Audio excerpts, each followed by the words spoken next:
사도행전 13장 한 절씩 교독하도록 하시겠습니다. 안디옥 교회에 선지자들과 교사들이 있으니 곧 바나바와 니그레라는 시몬과 구레네 사람 루기와 분봉과 헤롯의 젖동생 마나엔과 및 사울이라. 주를 섬겨 금식할 때에 성령이 이르시되 내가 불러 시키는 일을 위하여 바나바와 사울을 따로 세우라 하시니 이에 금식하며 기도하고 두 사람에게 안수하여 보내니라. 두 사람이 성령의 보내심을 받아 실루기아에 내려가 거기서 배 타고 구브로에 가서 살라미에 이르러 하나님 말씀을 유대인의 여러 회당에서 전할 새 요한을 수용원으로 두었더라. 온 섬 가운데로 지나서 바보에 이르러 바예수로 하는 유대인 거짓 선지자인 마술사를 만나니 그가 총독 서기오 바울과 함께 있으니 서기오 바울은 지혜 있는 사람이라 바나바와 사울을 불러 하나님의 말씀을 듣고자 하더라. 이 마술사 엘루마는 이 이름을 번역하면 마술사라.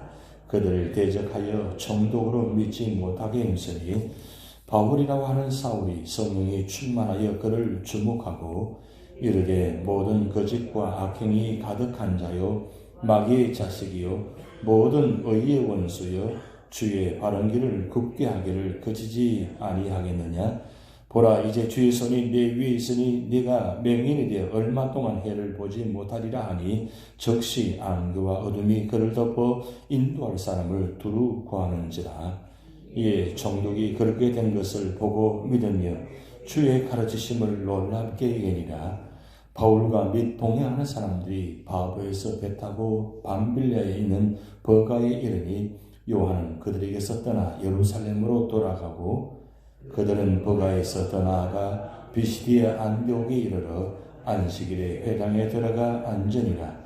율법과 선지자의 글을 읽은 후에 회당 장정들이 사람을 보려 물어 이르되 형제들아 만일 백성을 권할 말이 있거든 말하라 하니 바울이 일어나 손짓하며 말하되 이스라엘 사람들과 및 하나님을 경외하는 사람들 들으라.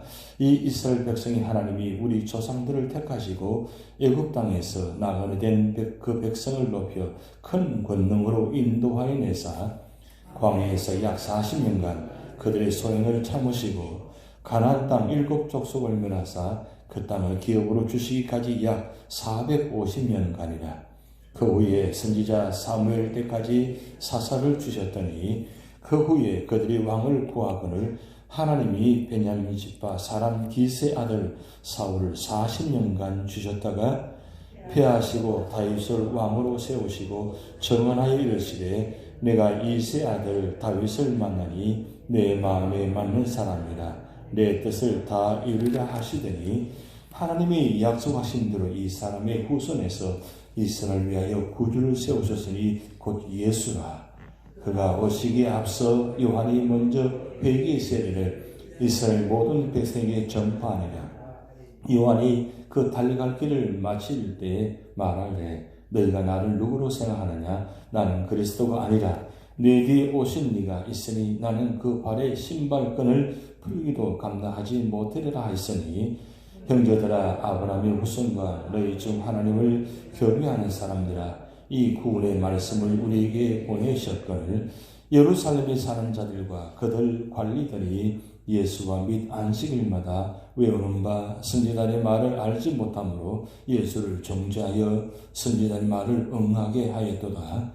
죽일 죄를 하나도 찾지 못하였으나 빌라도에게 죽여달라 하였으니 성경이 그를 가리켜 기록한 말씀을 다 응하게 한 것이라. 후에 나무에서 내려다가 무덤에 두었으나 하나님이 죽은 자 가운데서 그를 살리신지라. 갈릴리로부터 예루살렘에 함께 올라간 사람들에게 여러 날 보이셨으니 그들이 이제 백성 앞에서 그의 증인이라. 우리도 조상들에게 주신 약속을 너희에게 전파하노니 곧 하나님이 예수를 일으키사 우리 자녀들에게 이 약속을 이루게 하셨다 합니다. 시편 2편에 기록한 바와 같이 너는 내 아들이라 오늘 너를 낳았다 하셨고 또 하나님께서 죽은 자 가운데서 그를 일으키사 다시 썩음을 당하지 않게 하실 것을 가르쳐 이르시되 내가 다윗의 거룩하고 미쁜 은사를 너에게 주리라 하셨으며 또 다른 시편에 일러스되 주의 거룩한 자로 썩음을 당하지 않게 하시리라 하셨느니라. 다윗은 당시에 하나님 뜻을 따라 섬기다가 잠들어 그 조상들과 함께 묻혀 썩음을 당하였으되 하나님께서 살리신 이는 썩음을 당하지 아니하였나니 그러므로 형제들아 너희가 알 것은 이 사람을 힘입어 죄사함을 너희에게 전하는 이것이며 또 모세 율법으로 너희가 어렵다 하심을 얻지 못하면 모든 일에도 이 사람을 힘입어 믿는 자마다 의롭다 하심을 얻는 이것이라. 그런즉 너희는 선지자들을 통하여 말씀하신 같이 너희에게 미칠까 삼가라. 일러스되 보라 멸시하는 사람들아 너희는 놀라고 멸망하라. 내가 너희들을 당하여 한 일을 행할 것이니 사람이 너희에게 일러줄지라도 도무지 믿지 못할 일이라 하였느니라 하니라. 그들이 나갈새 사람들이 청하되 다음 안식일에도 이 말씀을 하라 하더라. 회당의 모임이 끝난 후에 유대인과 유대교에 입교한 경건한 사람들이 많이 바울과 바나바를 따르니 두 사도가 더불어 말하고 항상 하나님의 은혜 가운데 있으라 권하니라. 그 다음 안식일은 온 시민이 거의 다 하나님의 말씀을 듣고자 하여 모이니 유대인들이 그 무리를 보고 시기가 가득하여 바울이 많은 것을 반박하고 비방하거늘 바울과 바나바가 담대히 말하여 이르되 하나님 말씀을 마땅히 먼저 너희에게 전할 것이로되 너희가 그것을 버리고 영생을 얻기에 합당하지 않은 자로 자처하기로 우리가 이방인에게로 향하노라. 주께서 이같이 우리에게 명하시되 내가 너를 이방의 빛으로 삼아 너로 땅끝까지 구원하게 하리라 하셨느니라 하니 이방인들이 듣고 기뻐하며 하나님 말씀을 찬송하며 영생을 주시기로 작정된 자는 다 믿더라. 주의 말씀이 그 지방에 두루 퍼지니라. 이에 유대인들이 경건한 기부인들과 그 신의 유력자들을 선동하여 바울과 바나바를 박하게 하여 그 지역에서 쫓아내니 두 사람이 그들을 향하여 발에 티끌을 떨어버리고 이곳 이온으로 가거늘 제자들은 기쁨과 성령이 충만하니라. 아멘. 사도행전 13장은 성경 전체의 가장 중요한 핵심적인 부분입니다. 왜냐하면 13장을 통해서 세계 선교가 시작되는 장이기 때문입니다. 그런데 13장 말씀 볼 때마다 좀 많은 생각이 드는 부분입니다. 이제 안디옥 교회가 세워져서 바울과 함께 바나바가 참 귀한 사역을 감당하면서 정말 놀랍게 이 이방인 교회인 안디옥 교회가 부흥되기 시작했습니다. 근데 부흥되기 시작했는데 여기서 바울과 바나바는 이 안디옥 교회에 절대적으로 필요한 목회자고 또 귀한 사역자입니다. 그런 이 안디옥 교회가 정말 필요한 사람, 있어야 될 사람, 있으나 마나한 사람이 아니라 꼭 필요한 사람, 이 바울과 바나바를 선교사로 파송을 했다는 겁니다. 정말 쉽게 받아들이기 힘들고 결정하기 힘든 교회의 가장 중요한 부분의 일을 지금 안디옥 교회가 했다는 게 참 놀라운 일입니다. 우리가 일반적으로 그렇게 생각할 수 있죠. 바울과 바나바가 오늘 말하면 목회자인데 교회가 지금 세워져 나가고 반드시 목회자가 있어야 되고 그런 이 안디옥 교회가 바울과 바나바를 선교사로 파송했다면 그러면 다음에 어떻게 될 것인가? 이 교회가 어떻게 될 것인가? 굉장히 심각하지 않습니까? 그런데 지금 안디옥 교회 교인들이 이 바울과 바나바를 선교사를 파송하기로 결정했다는 겁니다.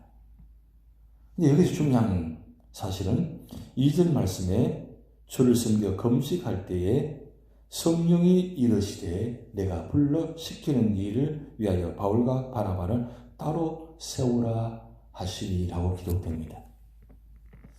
사실 초대교회 예루살렘 교회는 성령으로 세운 교회입니다. 그리고 이 안디옥 교회도 성령께서 세우신 교회입니다.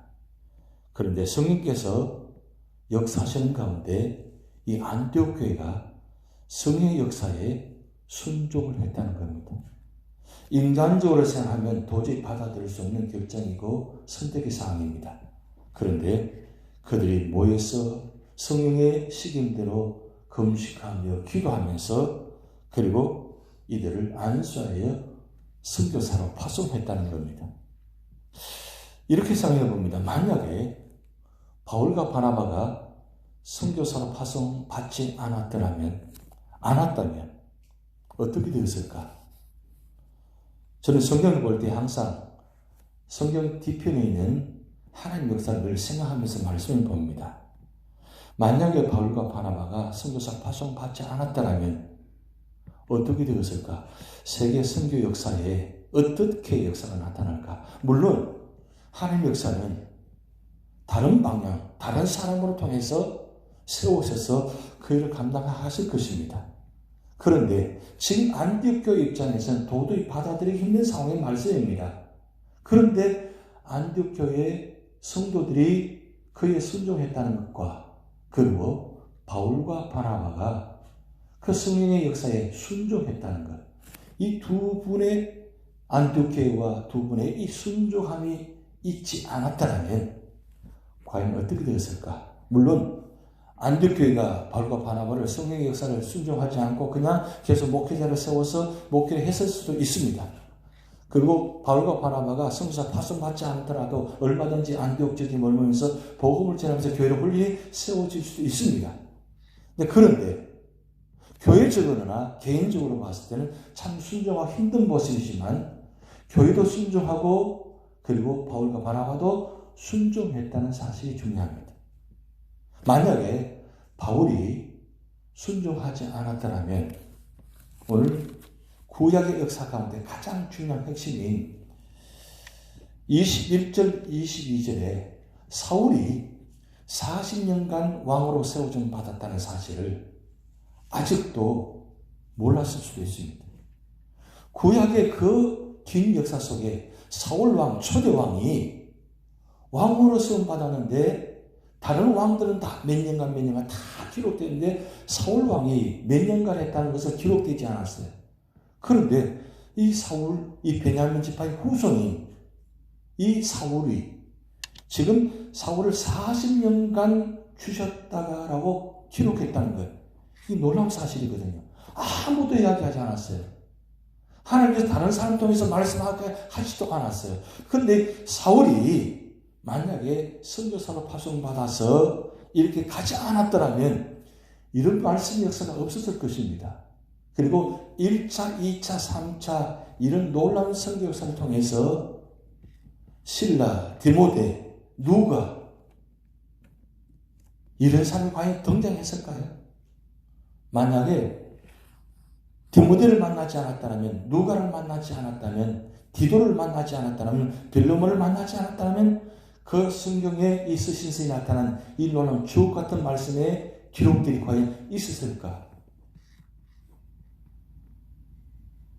이걸 한번 생각해 보는 겁니다. 바나바가 만약에 그 성교 파송에 순종하지 않고 그냥 안디옥지에 머물렀더라면 마가가 등장하지 않을 것입니다. 그리고 마가복음이 등장하지 못했을 것입니다. 신약 성경에 제일 처음 기록된 마가복음. 이런 말씀 볼 때 우리가 정말 하나님 말씀에 순종한다는 쉬운 일이 아니지만 바울과 바나바가 안디옥 교회가 그 성령의 역사로 순종함으로 인해서 당신은 이해하기 힘들고 받아들이기 힘들었지만 그래도 그들의 순종함이 있었기에 성령의 지시에 복종하며 나아갔기에 이 두 분으로 인해서 안디옥 교회를 통해서 놀라운 선교 역사가 나타났다는 겁니다. 그 선교 역사로 인해서 유럽의 복음이 전해지게 되고 유럽의 복음이 전해지면서 이 아메리카 대륙의 복음이 오게 되고 이 아메리카 대륙 복음이 옴을 통해서 이 복음이 아시아 지역의 복음이 전달되어서 우리 대한민국 복음의 역사가 나타났다는 사실. 그리고 더 가깝게는 그 복음의 역사로 말미암아 내가 복음의 사람으로 세워졌다는 것. 그리고 내가 오늘 이 교회에 내가 기도 자리, 새벽 자리에 와 있다는 것. 이걸 역으로 추진해 보니까 너무 놀라운 일이에요. 저 오늘 새벽에 이 새벽 제단에 앉아서 이 말씀을 보면서 저로 출발해서 역으로 이렇게 올라가서 사도바울까지 올라가 보니까 안디옥교회까지 가 보니까 안디옥교회가 참 대단하구나. 대단한 결정했구나. 바울과 바나바가 참 대단한 결정을 했구나. 그런 생각이 드는 거예요. 사실 이 말씀은 오늘 우리에게 주신 말씀입니다.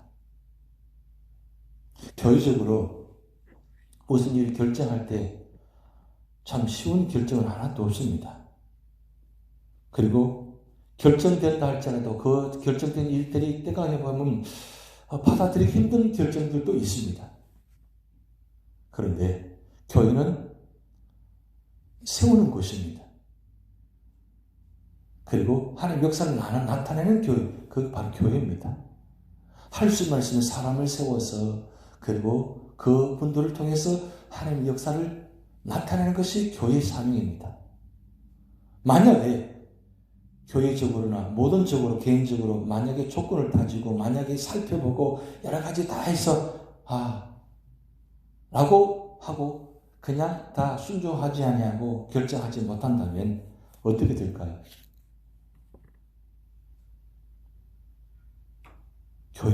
교회 되어지고 교회가 세워질 수 없을 것입니다. 오늘 이 안디옥교회 바울과 바나바 중요한 것은 하나님의 역사에 하나님의 은혜에 성령 역사에 순종하고 우리 모두가 마음을 합해서 그리고 금식하며 기도했다 그랬습니다. 이게 중요한 사실은 그냥 세워오신 것이 아니라 교회가 모두가 다 그 뜻이 과연 이게 하나님의 뜻인가 그러면서 금식하며 그리고 순종함으로 그리고 안수해서 진짜 기쁨으로 축복해서 보냈다는 거예요. 그럴 때에 세계 선교 역사가 이 안디옥 교회로부터 시작됐다는 겁니다. 저희 바람은 그겁니다. 우리 교회 바람은 그겁니다. 우리 유지지 연합 장로교회가 하나님의 일꾼들을 세우셔서 그래서 우리 교회를 통해서 세계 선교 역사가 시작될 수 있게 교회 그리고 그 일을 감당할 수 있도록 뒤에서 밀어주고 함께 협력하고 기도할 때 하나님은 부족한 부분을 채우시고 그리고 능력을 주셔서 누구도 생각하지 못했던 그런 놀라운 능력을 보여주신다는 사실입니다.